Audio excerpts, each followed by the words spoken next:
ఇప్పుడు ఇదే పాయింట్ వచ్చింది కాబట్టి మొన్న స్ట్రైక్ జరిగింది ఒక అవును. 2 months బ్యాక్ ఇండస్ట్రీ 24 క్రాఫ్ట్స్. దాంట్లో మీరు కూడా మాట్లాడారు చిన్న అవును, సినిమా అవును, గురించి. అవును.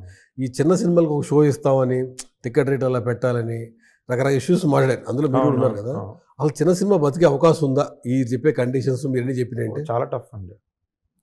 అన్‌లెస్ ఒక సెట్ ఆఫ్ రూల్స్ చిన్న సినిమా కోసం అని పెడితే కానీ అసలు బతికే అవకాశం లేదు.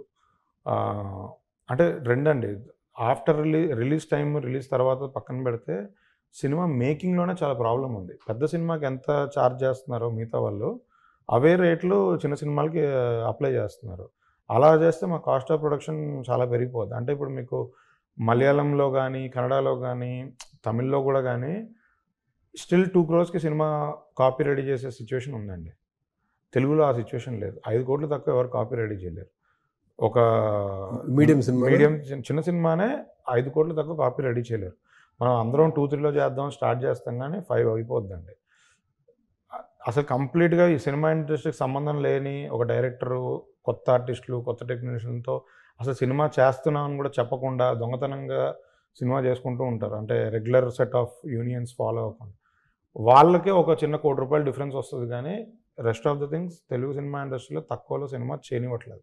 చేసే పరిస్థితి లేదు. అందరూ రేట్లు పెంచేశారు. అందుకు టికెట్ రేట్ కూడా పెంచాల్సిన అవసరం ఉందంటారా? అంటే ఇంక మరి డబ్బులు ఖర్చు పెట్టాక రిటర్న్ తెచ్చుకోవడానికి దారులు ఎతుక్కోవాలి కదా!